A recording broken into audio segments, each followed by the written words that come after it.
Hi, I'm Heidi Regan, a comedian and host of a film podcast that looks for hidden meanings in films. Dead friends.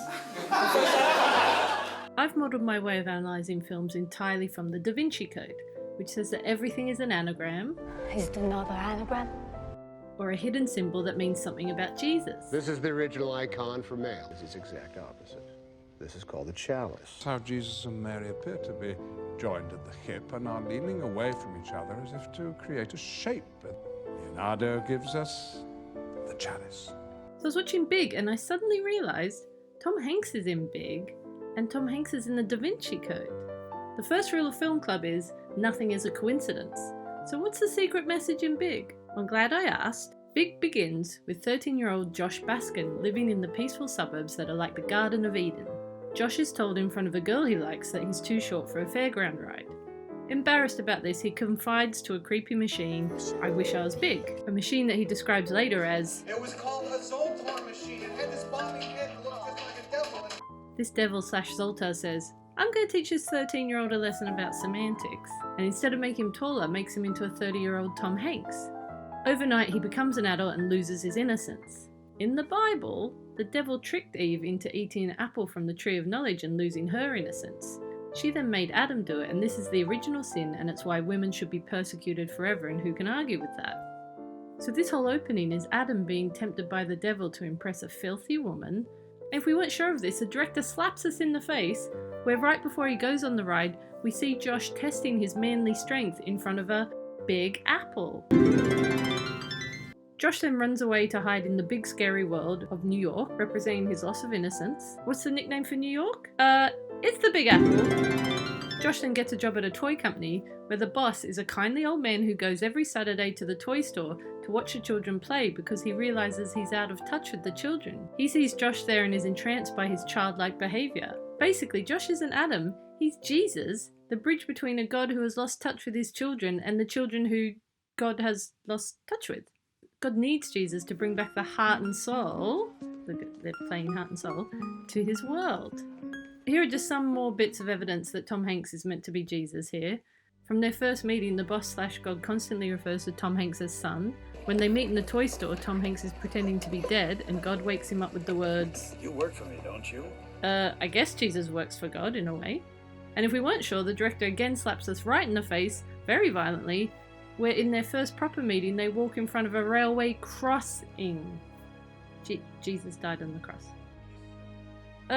Who's playing God? Robert Loggia, who IMDb says is known for being in The Greatest Story Ever Told, which is the story of Jesus, where Robert played Joseph, the human father of Jesus. Everyone in the toy company is a soulless, business-minded yuppie drone, and Josh keeps reminding them of the wonders of being childlike, like Jesus would have if he'd been a yuppie in the 80s. And they immediately all treat him like a prophet. Can't see this on a marketing report. What's a marketing report? Exactly. Josh then makes his big splash when he arrives at the company party. It's a room lit entirely in red, everyone's wearing black. It's hell, and it's hell because who hasn't arrived yet?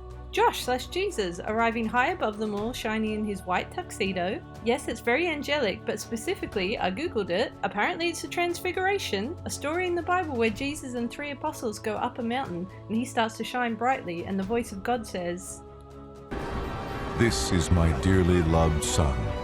Listen to him. Labeling him as Jesus/God. Or in other words, Josh leaves the party with a sexy lady, who thinks they're going home to have sex, but he just makes her stand up in limousines, sleep on elevated beds, jump on trampolines, all clear metaphors that any time she spends with Jesus is raising her to a higher spiritual plane. And instead of sleeping with her, he gives her a glow-in-the-dark compass ring and says, so you won't get lost. It's Jesus saying, I am the light. Ooh, Josh's face on milk. Who else had their face on breakfast items? Have you decided what you're doing on the Danbury line? Danbury. Dan Brown. Danbury, Dan Brown, Danbury, Dan Brown. This is Macmillan, the toy company he goes to work for. What have we got here? Leonardo gives us the chalice. Well, the Da Vinci's Code big reveal is that Jesus had a daughter with Mary Magdalene, and he told her to carry on his church after he was gone. And then, my dear, Jesus goes on to tell Mary Magdalene that it's up to her to continue his church. Audrey Tautou is revealed to be the direct descendant of Jesus, and it's hinted she may have even inherited his healing powers. At the end of the film, Josh Baskin and Susan pitch a new toy. Josh/Jesus presents this to a row of men seated like the Last Supper, with a seat in the middle for Jesus. However, Josh/Jesus leaves in the middle of the pitch to go back to the heavenly suburbs and be a child again, and he leaves Susan to carry on his work. Susan, who we saw earlier, healed Josh, and what was the work he left for her? It's a comic book where the children get to choose what happens in the story. The kid makes his own decision. So Big is telling us that you choose your own adventure. God wants us to have free will. There's no overall narrative. And Tom Hanks left her to go star in many films with Jesus-like illusions. League of Their Own, when he starred with the Madonna. This one, where he appears to be walking on bloody water. A bit on the nose. It seemed an airtight case until I looked up our Bible, Wikipedia. It says that Tom Hanks found religion, and he's quoted as saying, "When I go to church, I meditate on the why of why bad things happen to good people. That mystery is the grand unifying theory of all mankind." I thought, that doesn't sound like Jesus, that sounds like Job. As we know, the book of Job is the first document in history to take seriously the question of why really bad things happen to good people. But I thought Tom Hanks has anything to do with Job, a man who God cast away and beset with illness. Oh, wait, hang on.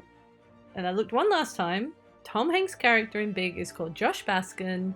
Doesn't say that. Is it another anagram? Hanks is Job. So is Tom Hanks Jesus, or Adam, or Job? I'm still not sure. One thing's clear, they're hiding something from us, and this mystery goes all the way to